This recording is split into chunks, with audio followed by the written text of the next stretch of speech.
ఒకవేళ మన ఇల్లు కావచ్చు, లేదు దేవుని యొక్క మందిరం కూడా మనకు ప్రార్థనా స్థలంగా ఉంటుంది. ఆయన తండ్రి అనే దేవునితో గడపాలంటే, ప్రభుతో గడపాలంటే ఇదిగా ఒలీవ కొండకు కానీ లేక గెత్సేమనే వనానికి కానీ వెళ్ళటం ఆయనకు పరిపాటి. ప్రియ సహోదరి, ప్రార్థన అనేది మనకి ఊపిరిగా ఉండాలి.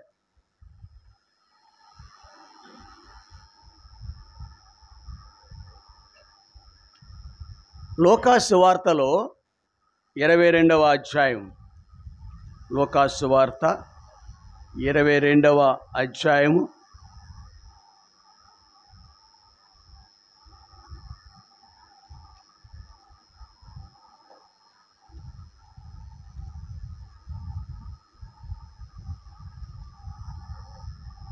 39వ వచనం.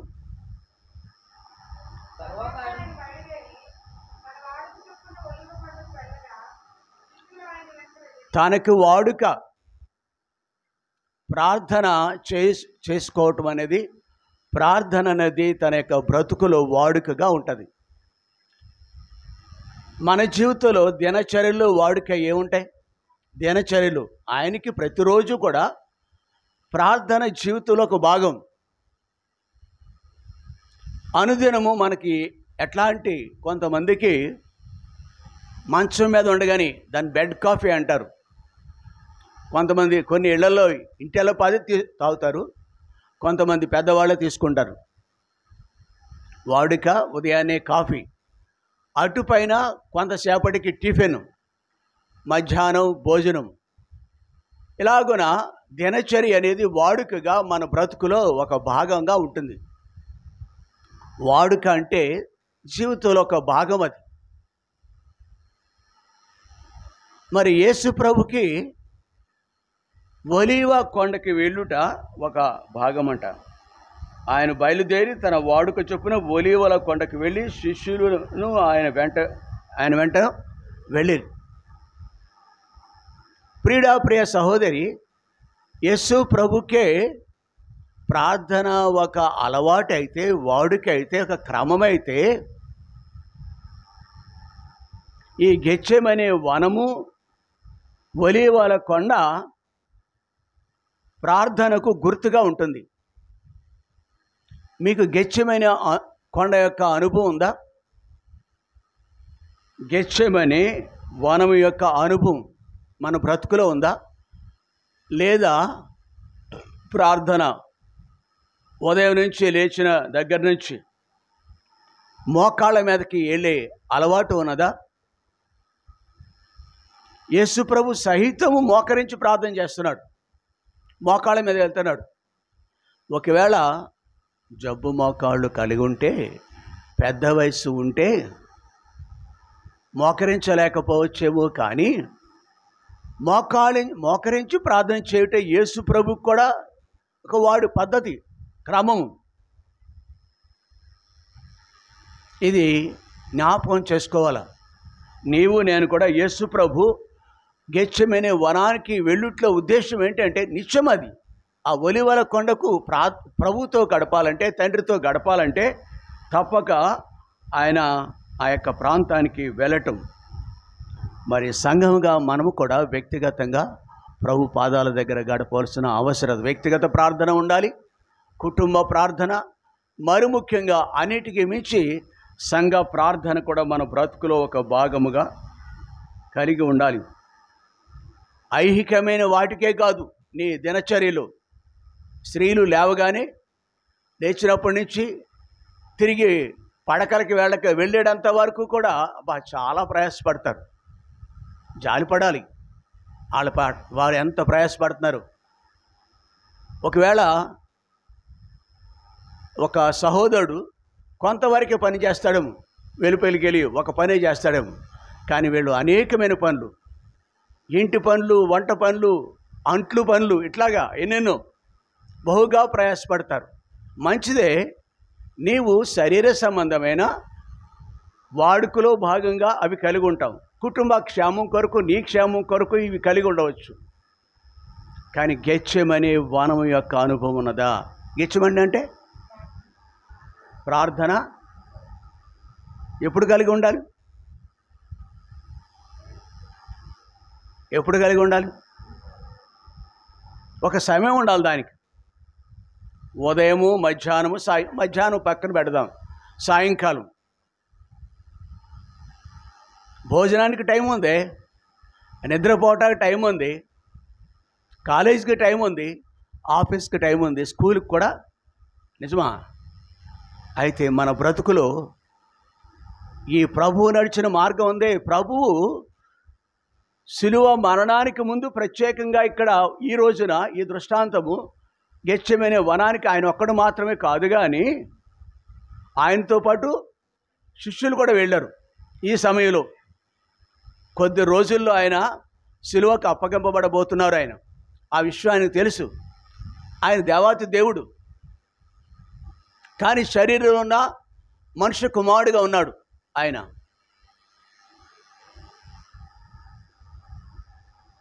పరిస్థితులపై జయం పొందాలంటే, ఈ లోకాన్ని జయించాలంటే, మన పోరాటాల్లో మనకు జయం కావాలంటే ఒకటే శరణ్యం. డబ్బు నీకు కొంతవరకే సహాయపడుతుంది. నీ తోటి వారు ఏదో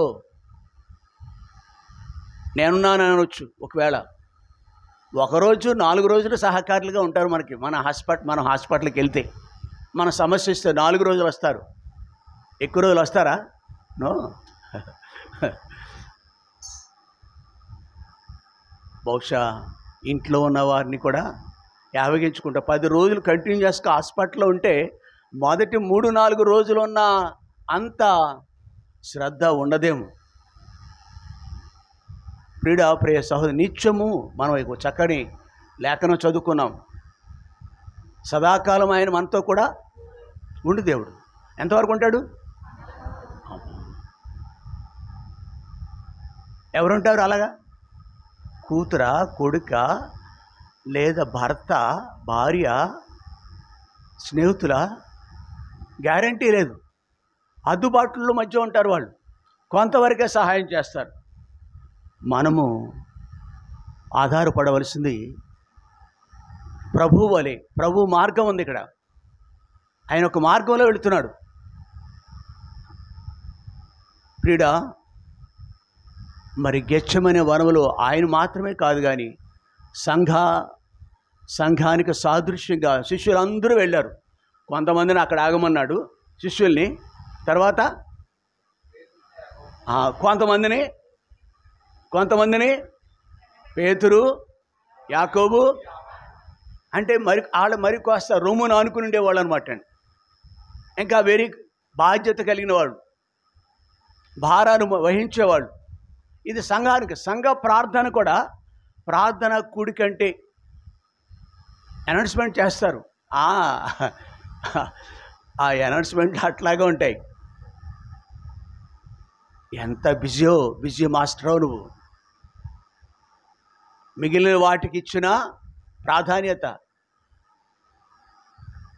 పశుపక్షాదులకి పగలు రాత్రి తేడా తెలుసండి. పశుపక్షాదులు వాటికి ఉదయం అయితే కిలకల రావాలి చేస్తాయి. తెల్లారింది లేవండి, తోటి వారిని, ఆ మిగిలిన ప్రాణులను లేపుతాయమై. సాయంకాలం అదే రీతిగా ఆకాశం వైపు చూడండి. మేము కొన్ని వందలు పక్షులు క్రమముగా అలాగ ఒకదాని రెక్క మరొకటి కలుసుకుని వెళ్తాయేమో. జంట కాదు, అనేకమైనవి. వాటికి ఒక క్రమం ఉంది, ఒక స్థలం ఉంది. మనమును అవే అలా నడుచుకుంటున్నప్పుడు ఎంతగా ప్రేమించిన ప్రభు పట్ల మనం ఎలా ఉండాలి? ఆయన మార్గం కలిగి ఉన్నామా? ఆయన వలె ఆయన మనకు మాదిరి. మొన్న పోయిన ఆదివారం పేతురు రాసిన పత్రికలో ఒక మాట చదువుకున్నాం. ఎక్కడ? పేతురు పేతురు రాసిన మొదటి పత్రిక 2వ అధ్యాయం 21వ వచనం చదువు. ఏదో చదివేస్తాడు ఈయన. క్రీస్తు కూడా మీ కొరకు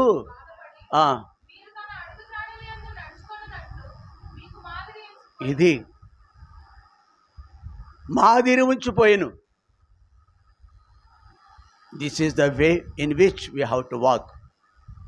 లక్షలు ఖర్చు పెడతాం కదా మనం, చదువుల కొరకు, వైద్యం కొరకు. అరే సునాయాసంగా ఆయన పొందు కలిగి ఉండటానికి, ఆయన సహచర్యం కలిగి ఉండటానికి, ఆయన పాదాల దగ్గర గడిపి ఆనందించటానికి ప్రభు చూపించిన ఈ మార్గంలో నడిచే విషయంలో అనేకులు తప్పుపోతున్నాయేమో. సో వాక్యం దగ్గర మన బ్రతుకులు సరిచేసుకోవటానికి ప్రయత్నం చేద్దాం. క్రీస్తు కూడా అరే ఆయన బాధ నొందింది మన కొరకు, ప్రేమించింది మనల్ని ఎంతోను. చదువు.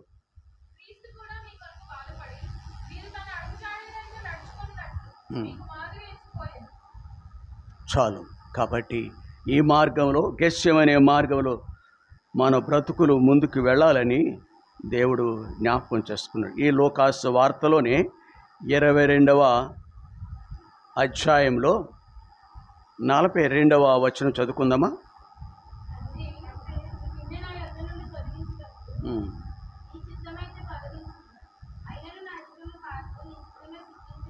కాబట్టి ఇక్కడ మొదటిది ప్రభువుతో మమేకం అవటానికి, తన యొక్క భారాన్ని దేవుని మీద వేయటానికి, దేవుని యొక్క సహాయం పొందటానికి, అన్యోన్య సహవాసం దేవునితో కలిగి ఉండటానికి, దేవునితో గడపటాకే మొదటిగా.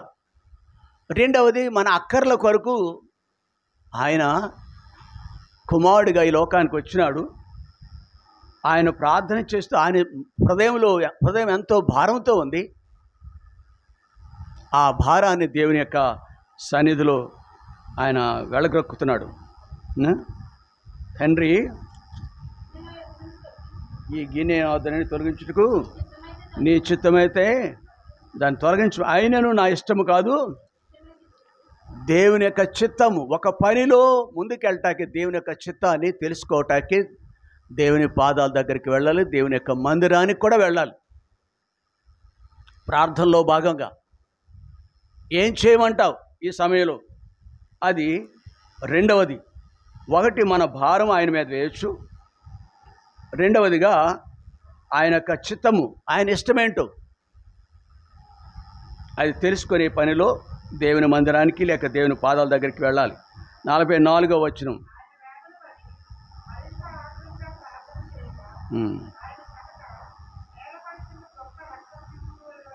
ఎంత భారం కలిగి ఉన్నాడండి. భారమైన విషయం ఇది. సిలువను మోయుట భారమైనది, సిలువపై ప్రాణం ధారబోయుట భారమైనది, సామాన్యమైనది కాదు. అందుకని ఆయన బహుగా వేదన పొందుతున్నాడు. లోకాసు వార్త 22వ అధ్యాయంలో నేలను పడుచున్న గొప్ప రక్త బిందువులు. బహుశా ఆయన చెమట కారుతుంది, కానీ చెమటతో పాటు ఆయన యొక్క వేదనతో పాటుగా వేదనను బట్టి రక్తము కూడా సమ్మిళితం అయి ఉంటుందేమో.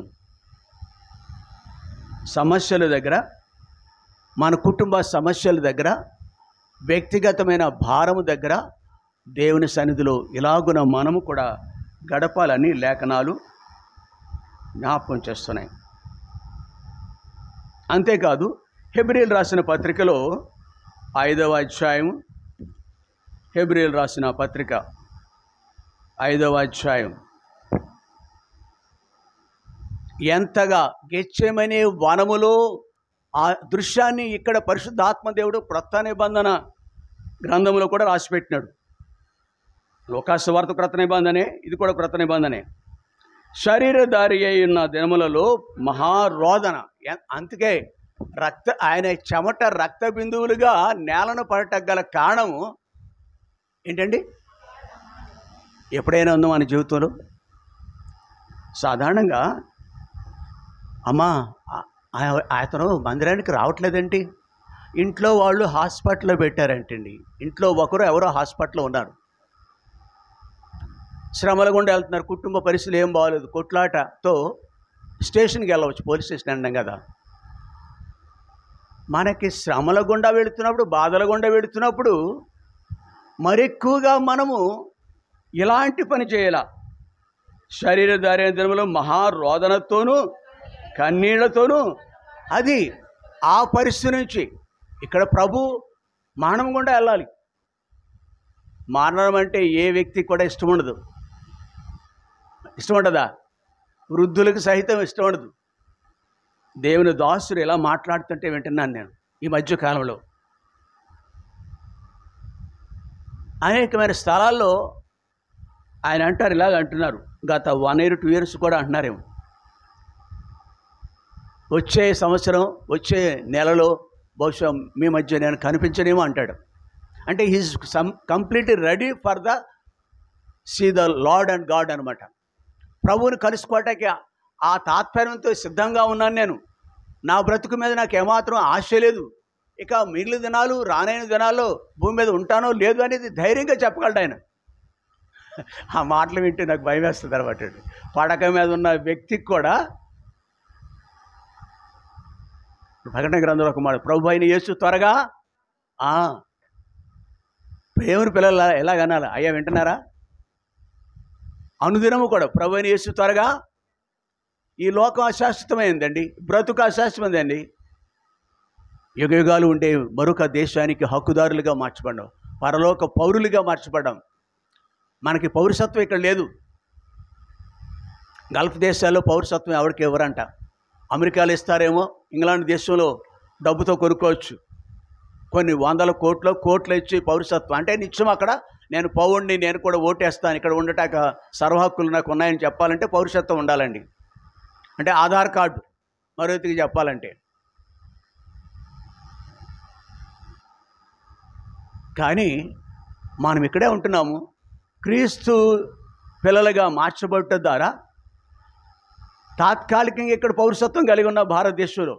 కానీ యుగయుగాలు ఉండే మరొక రాజ్యం ఉంది, పరలోక రాజ్యం, అక్కడ పౌరసత్వం కలిగి ఉన్నాం. ఆ గ్రహింపు కలిగి ఆయనతో నిత్యమైన సహవాసం కలిగి ఉండాలి. ఇక్కడ హెబ్రీయులు రాసిన పత్రికలో గెత్సేమనే వనములో ప్రభు యొక్క వేదన చూస్తున్నాం, హృదయ స్థితిని చూస్తున్నాం, అంతరంగం ఎలా కుమ్మరించుకుంటున్నాడో చూస్తున్నాం. అక్కడ కంటే యోహాను సువార్త, లూకా సువార్త, మార్కు సువార్త, మత్తయి సువార్త, సువార్తలన్నింటిలో కూడా ఇదే సన్నివేశం కనిపిస్తుంది మనకి. 4 గ్రంథకర్తలు కూడా ఆయా ప్రియులు రాసిపెట్టారు. ఇక్కడ ఆ 4 మాత్రమే కాదు, 5వ వ్యక్తి ఎవరైతేనో అపోస్తలుడైన పౌలు సహితము ఎంత క్లియర్గా స్పష్టంగా శరీరధారే దినములలో మహారోదన కన్నీళ్లతో తన్ను మరణం నుండి రక్షింపగలవానికి ప్రార్థనలు యాసనలు సమర్పించి భయభక్తులు కలిగి ఉన్నందున, అంటే బహుశా ఆయన ప్రభువైన యేసుక్రీస్తు వారు తండ్రి యొక్క ఇష్ట ప్రకారము పరమును విడిచి భూమికి వచ్చినారు. ఒక ప్రత్యేకమైన పని నిమిత్తం వచ్చినారు. ఆ పనిలో భాగంగా సంపూర్ణముగా దేవా నేను చేసే పని సమస్తం నీకు అంగీకారంగా ఉంది కదా అని నిశ్చేతలోనికి తన్ను తాను స్వపరీక్షలో ధైర్యంగా ఉంటున్నాడు. స్వపరీక్ష చేసుకుంటూ దేవుని యొక్క సన్నిధిలో, బహుశా గెత్సేమనే వనంలో కావచ్చు.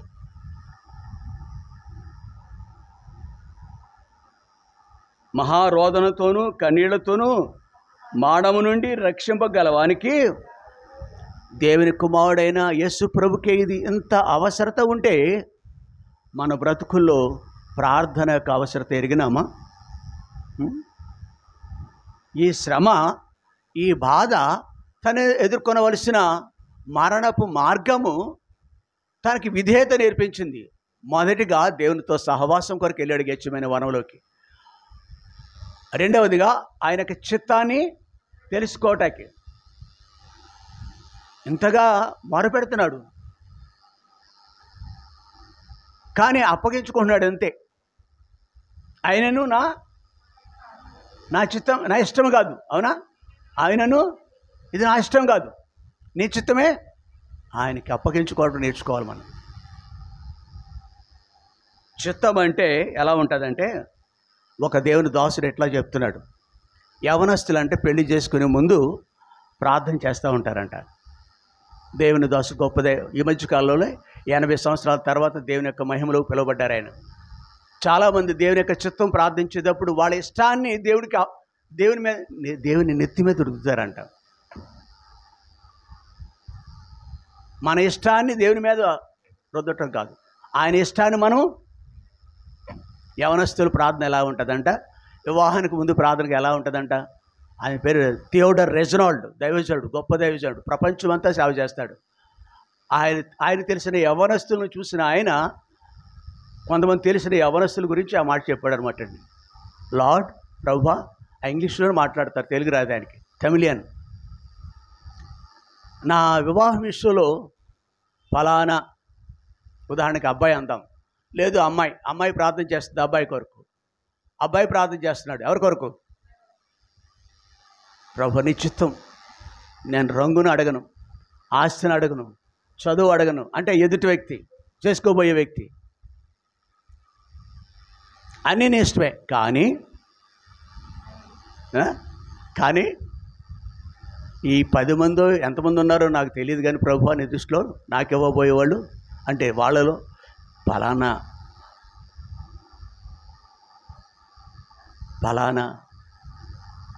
సాధ్యమైతే అని అంటున్నాడు. కాదు, ఇప్పుడు ఆ సాధ్యం కాదు, తప్పక ఆ వ్యక్తి. ఇది దేవుని ఇష్టం ఎలా అవుతుందండి? నీ ఇష్టాన్ని ఆయన మీద నీ ఇష్ట ప్రకారం చేసుకుంటూ కోరుకుంటూ దేవుని యొక్క చిత్తం ఎలా అవుతుందండి? దేవుని చిత్తం నెరవేర్చాడా, ఆయన ఇష్టం నెరవేర్చుకున్నాడా? యేసు ప్రభు ఆ బాధ, ఆ మరణపు బాధ వేదన యేసు ప్రభు బాగా తెలుసు. సిలువ మరణం అన్నది ఇంకా సిలువ వేయబడలేదు, కానీ ఆ వేదన ఎట్టిదో ఆయన తేటగా తెలుసు. ప్రియుడా, ఆయన ఇష్టం మనలేక స్వార్థపూరితమైన ప్రార్థన కాదు, సంపూర్ణముగా దేవుని యొక్క చిత్తానికి లోబడిన వ్యక్తిగా ఉన్నాడు. అలాగను మనం. అంతేకాదు, ఇక్కడ ప్రార్థనలో మరొక లక్షణం ఏంటి? విధేయత వస్తుంది. విధేయుడైనాడు, సంపూర్ణంగా ఆయన చిత్తం నెరవేర్చాడు. బహుగా వేదనతో ప్రార్థన చేశాడు. ప్రార్థనలో అట్లాంటి రోదనతో కూడిన ప్రార్థన ఉండాలి. మూడవదిగా ఆయనకి విధేయత. మన ఇష్టం కాకుండా ఆయన ఇష్ట ప్రకారం చేయటమే ఏమంటాం? స్వార్థం ఎక్కడ కనబడకుండా విధేయత అనేది కనబడాలని గెత్సేమనే వనము నాకు నేర్పించే సత్యం. మొదటిది, గెత్సేమనే వనము దగ్గర యేసు ప్రభు జీవితం ద్వారా నేర్చుకునే క్రమము, లక్షణాలు ఇవి. ఎలాగున విధేయత విధేయత ఎక్కడ ఉండాలండి? విధేయత ఎక్కడ తెలుస్తుందండి? విధేయత ఎలా తెలుస్తుందండి? అమ్మా, ఇతను విధేయుడు, ఈమె విధేయురాలు, నేను విధేయుడిని అంటే తెలుగు, ఇంగ్లీష్ రాదు నాకు. ప్రవర్తన ఎలా తెలుస్తుంది? ఒకరికి విధేయుడు. విద్యార్థి ఉన్నాడు, ఒక విద్యార్థిని చూద్దాం, విశ్వాసులు అనకుండా. ఇప్పుడు విధేయుడు, ఒబీడియంట్ స్టూడెంట్. ఇచ్చిన హోంవర్క్ ఉన్నారు ఇక్కడ, సండే స్కూల్ పిల్లలు ఉన్నారా? హోంవర్క్ చేస్తున్నారు మీరు? ఇంటికి ఇచ్చిన పని హోంవర్క్ అంటే 1 అనుకుందాం, 2 త్వరగా చూసుకుందాం, మనకి మిగిలిన ముందుకు వెళ్ళాలి. ఇంకా విధేయత అండి. యేసు ప్రభువులో విధేయత ఉంది. మనకుందా విధేయత? దైవ క్రమం దగ్గర, దేవుని మార్గాల్లో విధేయత ఉందా? ఆయన పిల్లలుగా విధేయత కలిగిన వారిగా ఉన్నాం మనం. ఒక స్టూడెంట్ దగ్గర చెప్పిన పనిని చేస్తాడు. 2 టయానికి స్కూల్కి, ఆ విషయంలో ఎంతమంది ఉంటాం మనం? టయానికి వెళ్తామా? ప్రతిరోజు స్కూల్కి వెళ్తాడు, మానేసేవాడిని విధేయుడు అంటామా, ఇర్రెగ్యులర్ అంటామా? అలాగే మనం అలా లెక్కిస్తే అనేక. అంతేకాదు, తనకి ఇవ్వబడిన పనిలో ఉన్నతుడిగా కనబడాలి, నమ్మకస్తుడిగా కనబడాలి. ఎవరికి మార్కులు ఎక్కువ వస్తాయనుకుంటున్నారు మీరు? ఎవరైతే పరిశ్రమ కలిగి ఉంటారో, లేక శ్రమ పడే వ్యక్తిగా ఉంటాడో, 100కి 100 కూడా ప్రశ్నలు ఆన్సర్ చేయడానికి సిద్ధపడే వ్యక్తిగా సిద్ధపడతాడో అతను విధేయుడు. కానీ అలా కాదే, 30, 70, 60 ఎక్కడో ఉంటాను. You are not obedient. ఆ ఒబీడియన్స్ ఆ స్థాయిని ఇస్తుంది నీకు. సో మనం అనేక విషయాల్లో ప్రభు వలె లేమని లేఖనం విగెచ్చమే వనము నేర్పిస్తుంది. రెండవ మాట గబాత అన్నాం. గబాత అనగా న్యాయస్థానమునకు పేరు, అది న్యాయపీఠమునకు పేరు. ఆయన సిలువకు వెళ్ళకపోవడం బహుగా శ్రమ పొందినారు. గెచ్చమైన అనుభవాలు ఆయనకు మాత్రమే కాదు, మనమును కలిగి ఉండాలి. మొదటి మాట. రెండవది గబాత అనుభవం గుండా కూడా మనం వెళ్ళాలి. గబాత ఆయన శ్రమకు సాదృశ్యంగా ఉంది. ఇక్కడ గబాత అనే సింహాసనం మీద పిలాతు అనే న్యాయవాది ఉన్నాడు, న్యాయమూర్తి ఉన్నాడు. ఆయన న్యాయం తీర్చడానికి ముందు, ఇతను సిలువేయండి అని చెప్పడానికి ముందు యోహాను సువార్త 19వ అధ్యాయం 2-3 వచనాలు.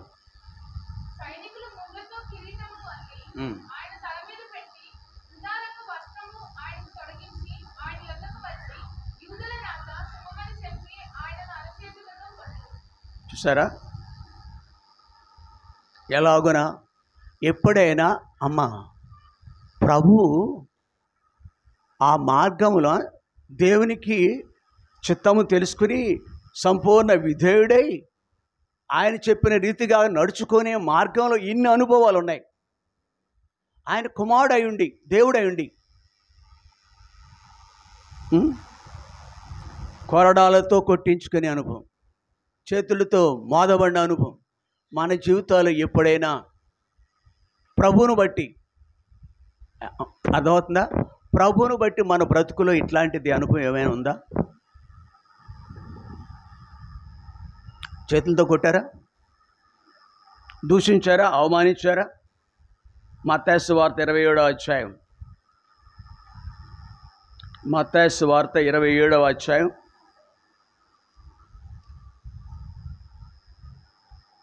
30వ వచనం. చాలు, అక్కడ కొన్ని చూసాం మనం. ఎక్కడ చూసాం? సువార్తలో కొన్ని చూసాం. మత్తయి సువార్తలో 27, 30 ఆయన మీద ఎక్కడేసి ఉంటారు?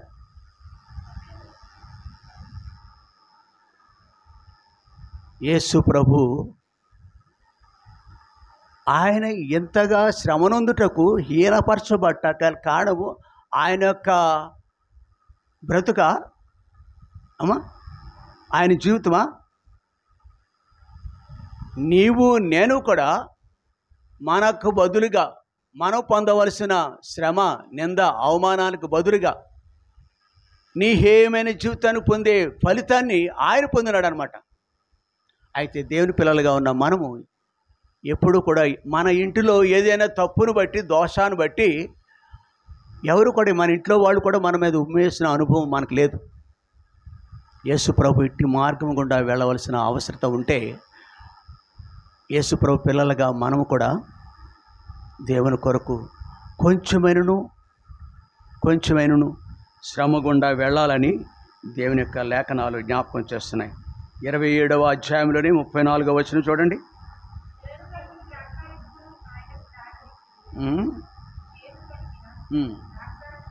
ఆయనకు దాహం అయితే ముఖం మీద ఉమ్ములు వేశారు. అట్టి శ్రమ గుండా వెళుతున్న ప్రభువుకి దాహం అయింది. ఇక్కడ 34 చేదు కలిపిన, మరో చోట ఏమి రాయబడి ఉంటుంది? చెరక. అవునా? అంటే అదే ద్రాక్షారసమే. మంచి రుచికరమైనవి కావాలి మనకి. కానీ మన నిమిత్తం శ్రమ గుండా వెళ్ళే ప్రభు ఆ శిలువ మార్గంలో ఈ గబాత అనే న్యాయస్థానం ఎదుట పిలాతు ముందు ఏ పాపం ఎరిగిన ఆ ప్రభు ఎంతగా దాహమైనప్పుడు సహితం దాహం తీర్చుకోవటానికి సరైన పదార్థమే లేదు. దాహం తీర్చుకునే ద్రాక్షారసం లేదు. ఆ ప్రాంతంలో నిత్యము దాహం తీర్చుకోవటానికి వాళ్ళు ద్రాక్షారసమే తాగుతారు ఆ దేశస్తులు. కానీ మన ప్రభుకి చేదు కలిపిన ద్రాక్షారసం అట. ప్రియుడా, చూడండి మార్కు సువార్త ఎలాగన ఈ గబ్బాతా మార్గంలో ఆయన నడుస్తున్నాడు. 15వ అధ్యాయం, మార్కు సువార్త 15వ అధ్యాయం 26 నుండి.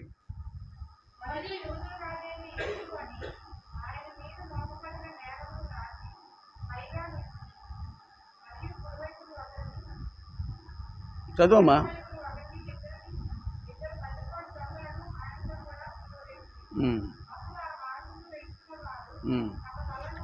ఈ పరిస్థితులు గుండా ఆయన సిలువ వేయబడ్డారు. 29లో అప్పుడు ఆ మార్గం వెళ్ళుచున్న వారు తమ తలలు లూచుచు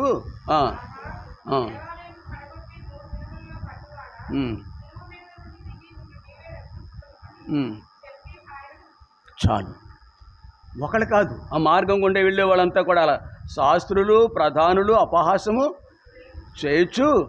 వీడు ఇతరులను రక్షించని తను తాను రక్షించుకొనలేడు. ఆయన రక్షించుకోలేడా అమ్మా? సమర్థుడు, ఆయన శక్తిమంతుడు. కానీ ఆయన తన శక్తిని ప్రదర్శించటానికి లోకానికి రాలేదు. నీ కొరకు నా కొరకు, నాకు నీ కొరకు బదులుగా ఇంత హీనమైన దౌర్భాగ్యమైన పద్ధతి ద్వారా ఆయన నడిచినట్టుగా మనం చూస్తున్నాం. 32వ వచనంలో ఇశ్రాయేలు రాజుకు క్రీస్తు ఇప్పుడు శిలువ మీద నుండి దిగి రావచ్చు. ఆయన యూదుల రాజు అని చెప్పుకున్న విధమును బట్టి ఆయన దూషిస్తున్నారు. ఆయన దేవాతి దేవుడని చెప్పుకున్నందుకు దూషిస్తున్నారు. నిజానికి వాటికి అర్హుడైన, నిజానికి రాజే, రాజుల రాజు, ప్రభు ప్రభు, దేవాతి దేవుడు, ఆకాశం మహాకాశం పట్టజాలని ప్రభు ఆయన. ఎంతగా ప్రియులారా, ఆ దినాల్లో ఆయన యొక్క స్వజాతీయులే ఎంతగా ఆయన పట్ల ప్రవర్తించారు. ఈ దినాల్లో మన దేశంలో ఉన్న వాళ్ళందరూ కూడా యేసు ప్రభు నామం చెప్తే ద్వేషిస్తున్నారు లేదా? అసహించుకున్నారు లేదా? ద్వేషిస్తున్నారు లేదా? దూషిస్తున్నారు, అసహించుకున్నారు, ద్వేషిస్తున్నారు. ఆయన మాత్రమే కాదు, ఆయన యొక్క మాటలు వినబట్టకి వీలు లేకుండా చెవులు కూడా మూసుకుంటున్నారు. ఆ ప్రాంతాలకి ఎవడనూ రాకూడదు. ఆయన నమ్మిన, ఆయన నామం, యేసు ప్రభు నామం పెట్టబడిన వ్యక్తులను సహితము వాళ్ళతో సహచర్యం కలిగి ఉంటాకి ఏమాత్రం ఇష్టపడరు.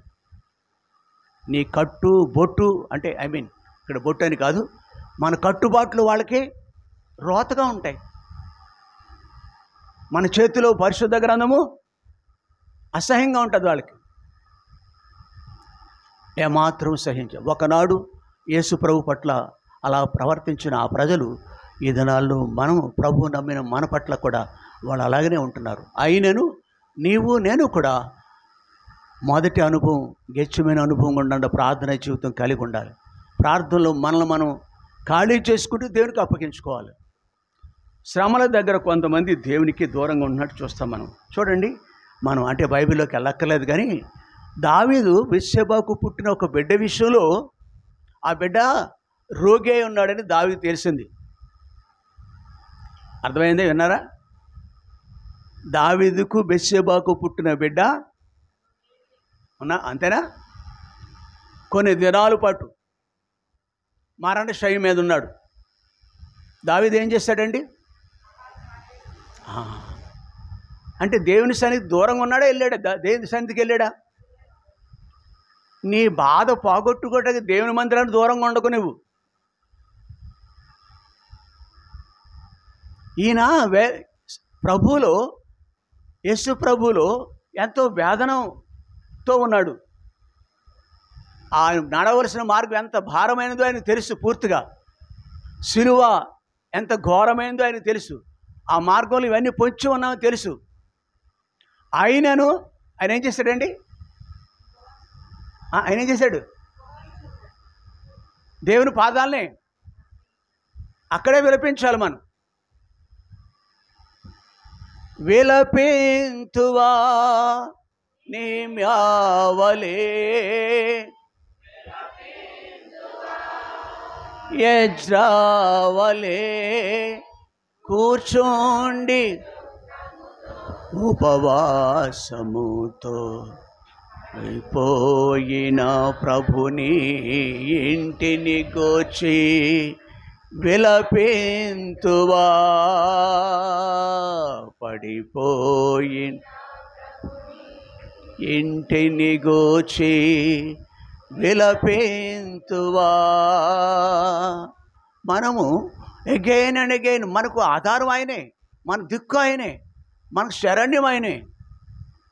దావీదంటాడు 139వ అధ్యాయంలో, నేను ఎక్కడికి ప్రియుడా, మనం కుటుంబంలో సంభవించిన దానిని బట్టి దేవునికి దూరం కాకూడదు. దేవుని మందిరం ఇంకా మరి ఎక్కువ. దావీదు ఏం చేశాడు? అవునా, తన బిడ్డ విషయంలో, నీ బిడ్డ విషయంలో, మనకు సంబంధించిన, మన ఇంట్లో సంబంధించిన విషయంలో మనము దూరం అయిపోయి ముసుగు వేసుకుని దిగాలను కూర్చున్నంత మాత్రాన నీ చింత నీ ఎత్తు 3 ఎక్కువ కాదు. మన చింత దేవుని మీద వేయాలని లేఖనాలు చెప్తుంటే దావీదు మనకు దృష్టాంతంగా ఉన్నాడు, ముందు నడుస్తున్నాడు. ప్రభువైన యేసుక్రీస్తు ఇక్కడ ఉన్నాడు. మనకి తన బాధ అంతా ఏం చేస్తున్నాడండి ఆయన? తన యొక్క చెమట రక్త బిందువుల కారునంత మట్టుకు వేదన పొందుతున్నాడు. దేవుని మందిరాన్ని రా, నీకు కృంగిపోవాల్సిన పని లేదు. దావీదు ఇంకా ఒక మాట అంటాడు, శ్రమ కలుగకు పూర్వము ఒకవేళ మరి ఎక్కువగా నీకు దేవునికి సమీపంగా రావాలి, దేవుని బిడ్డగా నువ్వు కృంగిపోకూడదు, ధైర్యంగా ఉండాలి. మన పిల్లల విషయంలో, ఒక వివాహ విషయంలో, ఒక గర్భాల విషయంలో నువ్వు దేవుని మీద ఆధారపడటం నేర్చుకో. ఆ గెచ్చమైన అనుభవంలోకి వెళ్ళు, నువ్వు ఆయన మీద నేర్చుకో. 2 శ్రమల దగ్గర, ఆ బాధల దగ్గర ప్రభుని జ్ఞాపకం చేసుకోవాలా, ప్రభుకు అప్పగించుకోవాలా అనే లేఖనం మనకి జ్ఞాపకం చేస్తుంది. ఇంతగా ఆయన దేవుడిని నిందిస్తున్నప్పుడు సహించినాడు. మనం కూడా మన జీవితాలు ఎదురయ్యే ఆయా పరిస్థితుల మధ్య ఆయనకు సమీపంగా ఉండాలని లేఖనాలు మనకి జ్ఞాపకం చేస్తున్నాయి. ఇక చివరిగా మరొక మాట చదువుకుందాం మనం.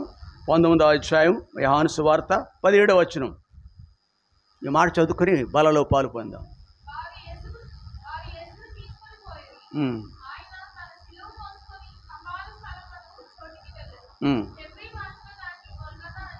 చాలు. గొల్గొతా అనగా ఆయన సిలువ వేసిన ప్రాంతానికి మరొక పేరు గొల్గొతా లేక కపాల స్థలం. కపాలం అంటే ఈ తల భాగము చర్మం లేకుండా కన్నులు ఉన్నాయనుకో, ఎప్పుడు చూస్తుంటారు అక్కడక్కడ మీరు స్కూల్లో కానీ చదువుకున్న పిల్లలు కానీ. స్కల్ అంటాం దాన్ని. దీని ఏమంటాం? స్కల్.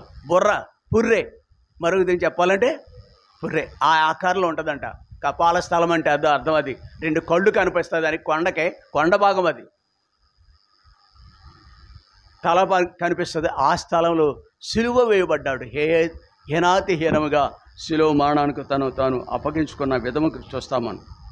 ఇది దేవాతి దేవుడు మొదటిగా తన మహిమను విడిచిపెట్టాడు. తన ఈ సిలువ మార్గంలో దేవుని మహిమపరుస్తున్నాడు. సిలువ మార్గం ద్వారా తను తగ్గించుకుని దేవుని, ఆకాశం ముందున్న దేవుని మహిమపరుస్తున్నాడు. 3వది దేవునికి మాడమగనంతగా తాను ప్రతిష్ఠించుకున్నాడు. వీటన్నిటి నుండి ఆయన తప్పించబట్ట మార్గం లేదు ఆయనకి. ఆయన బంధించడానికి ఎవరైనా సరిపోతారా? యేసుప్రభుని బంధించడానికి సరిపోతారా? ఈ దినాల్లో మీకు అర్థం అవటానికి మాట చెప్తున్నాను. కేంద్ర ప్రభుత్వం అంటాం, రాష్ట్ర ప్రభుత్వం అంటాం. అధికారంలో ఉన్న పార్టీకి ఎన్ని హక్కులు ఉంటాయండి? ఎంత శక్తివంతంగా ఉంటుందండి? రోడ్డు అంటే నడుచుకుని వెళ్ళేవాడిని అకస్మాత్తుగా పోలీస్ స్టేషన్ తీసుకెళ్ళిపోవచ్చు. మన ఇంట్లో నిద్రిస్తున్న వ్యక్తిని అర్ధరాత్రి కాడ వచ్చి తలుపులు పగలగొట్టి ఇంట్లో వ్యక్తిని, స్త్రీని కానీ పురుషుని కానీ అంటే పోలీస్ స్టేషన్కి, నీ మీద నేరారోపణ ఉంది. అరే, ఏ నేరం చేశాడు మా యజమాని? నిన్న కూడా ఆ గుడివాడలో కూడా కారు మీద వెళ్తుంటే కొంతమంది జిల్లా పరిషత్ చైర్మన్ అనమాట అండి, కారు పగలగొట్టేశారు, రవ చేసేసారు దాని అంతటి. అధికారం ఉన్న వ్యక్తులు ఎలాగా. కానీ అధికారంలో ఉన్న వ్యక్తి అధికారం లేని వ్యక్తిను బలహీనలో ఎలాగున చేయటం సర్వసహజం, సర్వసాధారణం. కానీ దేవదేవుని అలా చేయగలరా అమ్మా? నెవర్. బంధించలేరు. 1-4 రకాలుగా సెక్షన్ల ప్రకారం ఆయన మీద నేరారోపణ చేయలేరు. ఆయన సమస్తానికి మూలమైన వాడు, ప్రభు, సర్వాధికారి, సృష్టికర్త. ఆయన ఎలాగా? ఒక్కటే రహస్యం అమ్మా.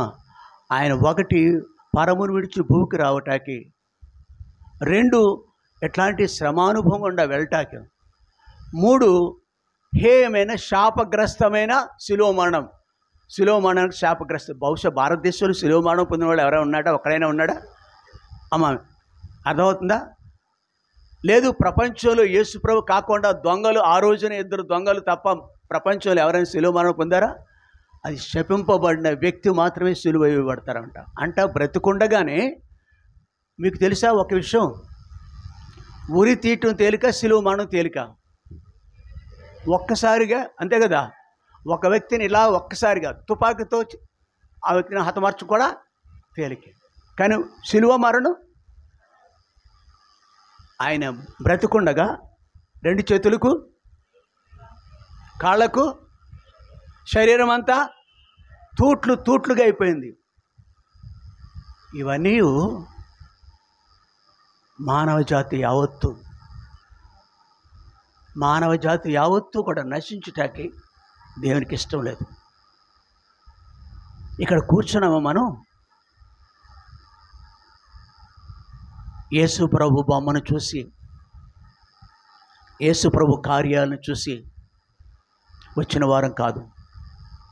యేసు ప్రభు ఆయన చేసిన బలియాగం ఎంత ఉన్నతమైనది అనేది గ్రహింపులకు వచ్చిన తదుపరి అమ్మా, ఆయన చేసిన కార్యాలు ఎంత ఉన్నతమైనవో, ఆయన తగ్గించుకోవటం, పరలోకాన్ని విడిచిపెట్టడం. ఇప్పుడు మనం చూసాం కదా, అంతటి భరితమైన మార్గం గుండా ఆయన నడిచినారు. చివరికి సిలువలో ప్రాణం పెట్టారు ఆయన. ఇది గ్రహింపు కలిగి విశ్వసించాము. తద్వారా ఆయన మార్గంలో ఇక్కడికి రాగలిగాం. నిత్యమైన మరణాన్నించి మనం తప్పించబడ్డాం. నిత్య నాశనానికి జోగే మనలను ఇలాగున ఆయన తప్పించడం చేసిన కార్యమే మన ఇలాగా రక్షించింది.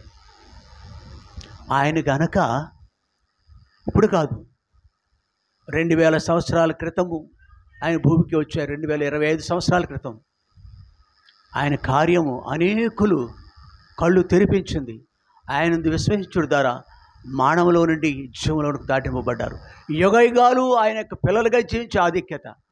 ఆయన ఇప్పుడు లోకానికి వచ్చి మరణించి తిరిగి లేచి పునరుద్ధానుడై ఎక్కడున్నారండి అమ్మా? ఎక్కడున్నారు? పరమందు ఆయన రాజ్యంలో తండ్రి యొక్క సింహాసనం కూర్చున్నారు. తండ్రి యొక్క కుడి పార్శ్వమున. ఈ 2000 సంవత్సరాల్లో రక్షింపబడిన వాళ్ళంతా కూడా ఆయన రాజ్యానికి అర్హులా కాదా? ఎలాగ అర్హులు? మనం కేవలము ఈ లోకంలో ఉన్న మన దేశస్థులు, మనవాళ్ళు అనుకునే వాడు యేసు ప్రభువుని ఇప్పటికీ నమ్మని వారికి శిక్ష, నిత్య యుగయుగాలు, నిత్య నరకం ఉంది. కేవలం నమ్మి ఆయన కార్యం మన పక్షాన్ని చేసినాడని నమ్మి విశ్వసించిన మనము, నోటితో ఒప్పుకొని హృదయమందు విశ్వసించిన మనము మానవులో నుండి యుగయుగాలు దేవుని యొక్క రాజ్యానికి హక్కుదారులు అయిపోయినాం. ఇది చేయాలని, ఎలాగున మనము నిత్య జీవానికి అర్హులుగా ఉండాలని, ఆయన రాజ్య నివాసులుగా ఉండాలని ఆయన ఎలాగున మన కొరకు అప్పగించుకున్నాడు సుమా. అంతేకాదు, ఆయనకు ఇలాగున చేయాలని ముందుగానే ప్రవచనాలు ఉన్నాయి. 1-2 ప్రవచనాలు చూద్దాం. ఆయన గురించి చెప్పబడింది. ఆ మాట నెరవేర్పులో భాగమే. ఇలాగున జరగాలని ముందుగానే కొన్ని 100 సంవత్సరాల క్రితమే చెప్పబడి ఉంది. కీర్తనల గ్రంథం 22వ అధ్యాయం. కీర్తనల గ్రంథం 22వ అధ్యాయం 16. త్వరగా చూసుకుందాం.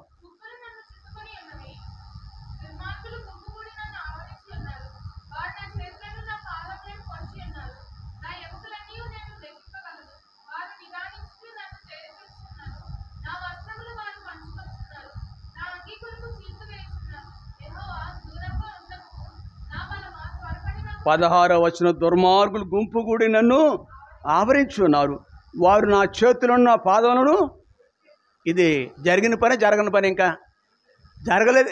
అమ్మ ఇప్పుడు జరిగింది అనుకోండి. ఈ వాక్యం రాయబడింది కొన్ని వేల సంవత్సరాల క్రితం, దావీదు కాలంలో ప్రవచనం ఇది. దేవుడు ఇలాగున శ్రమ గుండా ప్రభువైన యేసుక్రీస్తు వారు ఈ మందిరంలో కూర్చున్నారే. అమ్మ నిద్రపోతున్నావా? ఈ మందిరంలో కూర్చోవాలే. 2025వ సంవత్సరము జూలై మాసము ఎన్నో రోజు ఇలా కూర్చుండటానికి కారణము ఆయన ఈ కార్యం చేశాడు. వారు ఆయన చేతులను పాదము పొడిచి ఉన్నారు, నా ఎముకలని నేను లెక్కింపగలను, వారు నిదానించి నన్ను తేరి చూస్తున్నారు, నా వస్త్రములు వారు పంచుకొనిచున్నారు. చూడండి 7వ వచనం 8వ వచనం మనం చదువుకున్నావా లేదా? చదవా? సువార్తలు ఇలాగున ఆయన పక్షాన్ని జరగండి. మనుషులు వాగ్దానాల కొరకు ఆరాటపడతారు. బైబిల్లో ఉన్న మనమంతా ప్రభు నమ్ముకున్న వాగ్దానం, వాక్యాన్ని చూసి ఆనందిస్తాం, ఆరాటపడతాం, ఆనందిస్తాం. మరి దేవుని గురించి ఇలాంటి వాక్యాలు ముందుగానే యేసుప్రభు గురించి రాయబడితే ఆయన ఎలా ఇష్టపడ్డారండి? అవునా కదా? ఆలోచిద్దాం ఒకసారి. ఇలాంటి వాక్యం పెట్టుకుంటాం మనం. ఎవరెళ్ళలా ఉన్నాయా?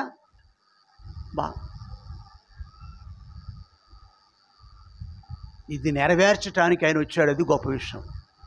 ఏమి జరగనేందు, ఏం చేయాలో అది చేయటం కొరకు. తర్వాత 8వ వచనంలో సిలువ ఉండే యేసు ప్రభుని చూసి ఇలా మాట్లాడుతున్నారంట, యెహోవా మీద నీ భారము మోపము, ఆయన వానిని విడిపించునేమో. చాలు. ప్రజలు సిలువ మీద ఉండగా ఇలాగ అంటున్నారు. ఈ వాక్యం పెట్టుకుంటామా మనం? యెహోవా మీద నీ భారం మోపు అనేది అంతవరకు పెట్టుకుంటాం. అది కావాల్సింది కట్ చేసి మరీ పెట్టుకుంటాం మనం. వాక్యం తెలివైన వాళ్ళు కదా మనం. యేసు ప్రభుకి ఈ వాక్యం ముందుగానే రాయబడి ఉంది. పరలోకండగా ఈ విషయం తెలుసు ఆయనకి. వాడు ఆయనకు ఇష్టడు కదా, ఆయన వారిని తప్పించునేమో. ప్రియ సహోదరి, ఏమి జరగనై ఉందో అది జరిగించటానికి ఆయన ఎలాగున నడుచుకోవాలో, ఎంతటి శ్రమ గుండా వెళ్ళాలో అనేది ముందుగానే చెప్పబడినప్పటికీ ఆయన ఈ లోకానికి వచ్చినాడు. జకర్యా గ్రంథము 11వ అధ్యాయం, జకర్యా గ్రంథము 11వ అధ్యాయం 12వ వచనం. త్వరగా ఆయన ఇవన్నీ తెలిసి ఉండి కూడా వచ్చాడు.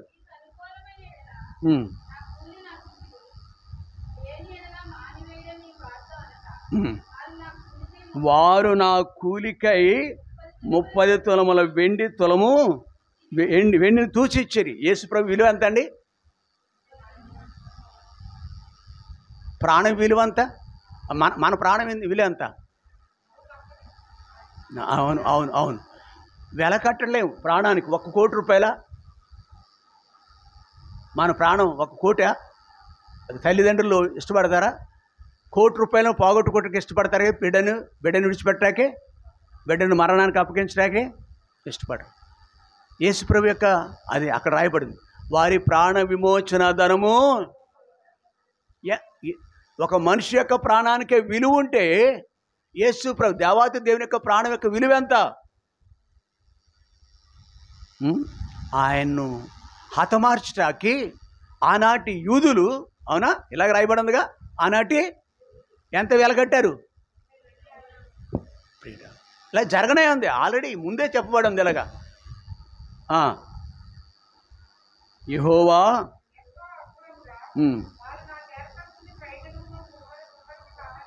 అది పనికి రాలేదు.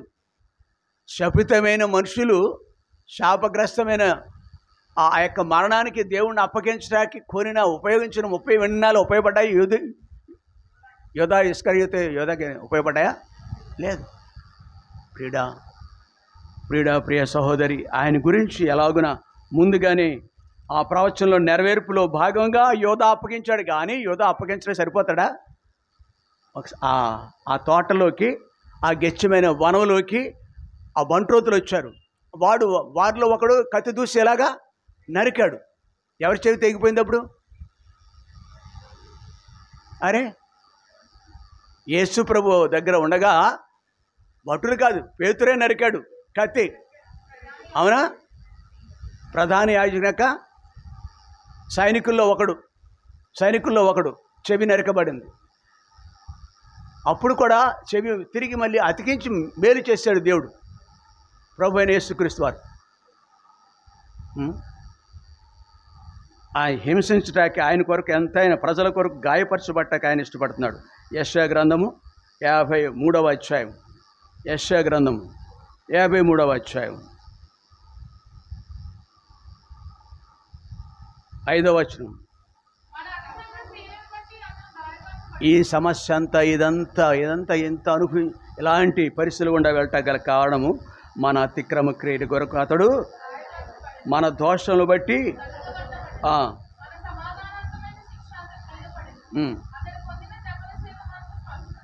ప్రియుడా, ఇది కూడా ప్రవచనం అంతే. అవునా? ముందు జరిగిందే వెనకాల యేసుప్రభు రాకపోవడమే ఇది రాయబడి ఉంది. అవునా కదా? ప్రవచనం.